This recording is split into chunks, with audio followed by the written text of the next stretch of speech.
Hi, welcome to my videos. My name is Indri Mariarti and I am from linguistic class, especially in 6E. Today, I will act as Ferdinand Saussure or Mr. Saussure. Okay, you know who is Mr. Saussure? If you want to know, let's check my videos. Hello, my name is Ferdinand Saussure. I was born in Geneva, 1857, and I was dead in 1913.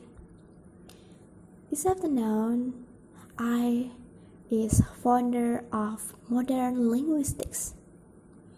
After an unsatisfactory year in 1875 at the University of Geneva, studying physics and chemistry. Then I went to the University of Leipzig in 1876 to study about language. Then, in the wake of 18 months studying Sanskrit in Berlin, in 1880, after defending my thesis on the absolute Genevieve case in Sanskrit, I moved to Paris, and in 1881, in the 24, I was named as lecturer in the Gothic and Old High German at the École pratique des Hautes Études. So we move to my theories. I will show you about my theories in my bestseller book with the title Course in General Linguistics. I believe that language as such needed to be re-examined if linguistics was to move on to a sounder footing. Before we go to my theories, I will show you about the key elements of my theory. To begin, my theory shifts the focus of study from the history of language in general to a consideration of the present configuration of particular natural language like English or French. Now, a history of language becomes the history of language without there being a priori link between them, as 19th century linguistics had assumed. To focus on the present configuration of a language is automatically to focus on the relationship between the elements of that language and not on their intrinsic value language. I said, it's always organized in a specific way. It is a system or a structure where any individual element is meaningless outside the confines of the structure. In a strong and distinct passage in the course, I say in language, there are only different. I will show about particular concept of interest here include 1. Semiotic, 2. Language and parallel, 3. Signifier and signified, 4. Synchrony and diachrony, and the last, syntagm and paradigm. Okay, I will tell to you about my concept. Semiotic. Semiotics, also called semiology, is the study of signs and their use. The key elements of sign are signifier and signified. I defined semiotic as the science of sign with the purpose of understand systematic regularities from which meaning is derived and is hence a structuralist and rationalist approach. The word semiotics was first used by John Locke in the 17th century.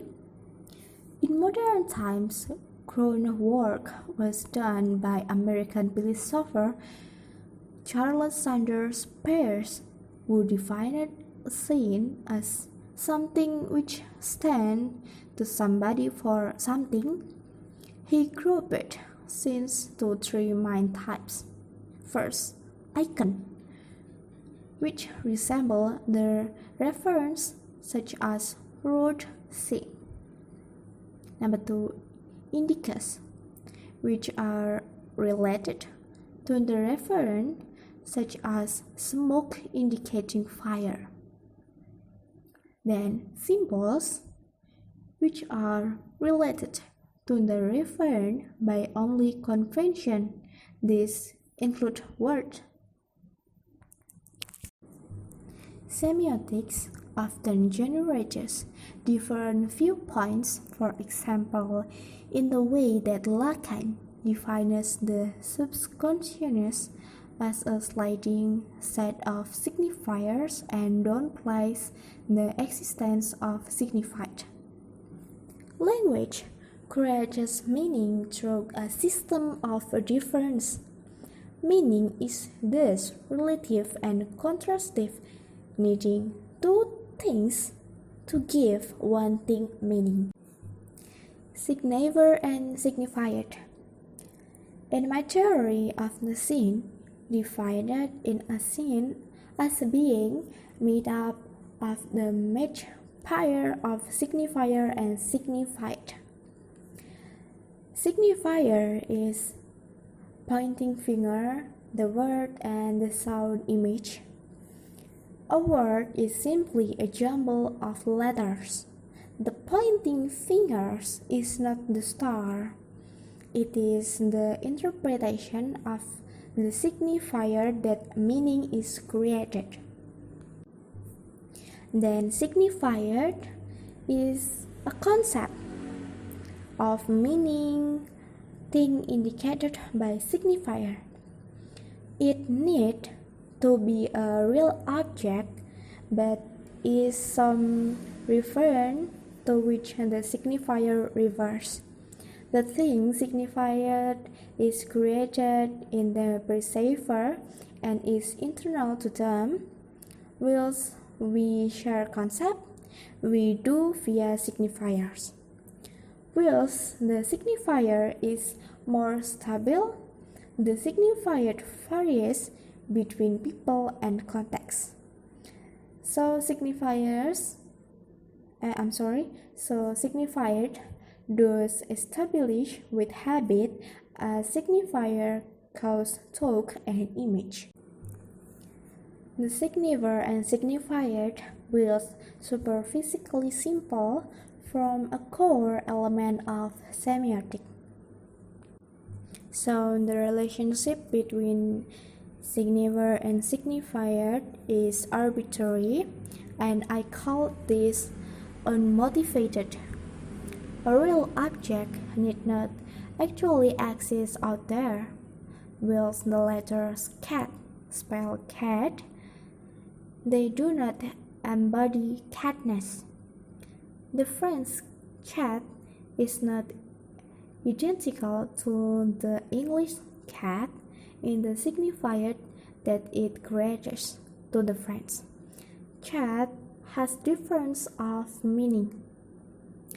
In French, mouton means but mouton, and a living sheep, whilst the English does not differentiate. Then I inverted the usual reflectionist view that the signifier reflects the signified.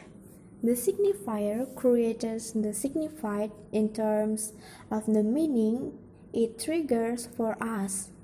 The meaning of the scene needs both the signifier and the signified as created by an interpreter. A signifier without a signified is a noise. A signifier without signifier is impossible. Language and parallel. Language and parallel are more than just language and speech or talk. This is a useful, quick way of remembering them. Language is the whole of system of language that process to make speech possible. A scene is a basic unit of language. Learning language, we master the system of grammar, spelling, syntax, and punctuation. These are elements of language. Language is a system in that it has a large number of elements whereby meaning is created in the arrangements of each element and the consequent relationship between these arranged elements. Then parallel. Parallel is the considerate use of the language. The actual utterance, it is an external manifestation of language. It is the usage of the system, but not the system. By dividing language and parallel, I differentiates between the language and how it used, and therefore enabling these two very different things to be studied as separate entities. As a structuralist, I was interested more in a language than parallel. It was the system by which meaning could be created that was of interest rather than individual instance of its use.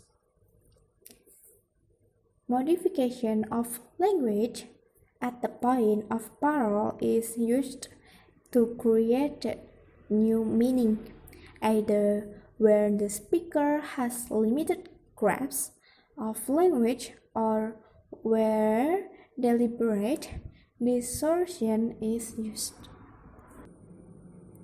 Synchrony and diachrony. I proposed that language, a system of scene, be studied as complex system at any given point in time. Like chess, the important part of language is how pieces move on the position of all pieces relative to another. The shape of each piece is only important in that its potential can be recognized. A synchronic relationship is one of where two similar things exist at the same time. Modern American English and British English have a synchronic relationship. Diachrony. Diachrony is the change in the meaning of word over time. For example, in the way that magic meant good in youth culture for a period during in 18th century and to a lesser extent beyond. This is the study of language in terms of how it visibly changes in usage. It is based in the dictionary meaning of word. A diachronic relationship is where related things exist separated by time. In 20th century English and 21st century English have diachronic relationship. I make criticize current linguistics as seeking to understand language change, but not why it changed or what underlying factors were really changing.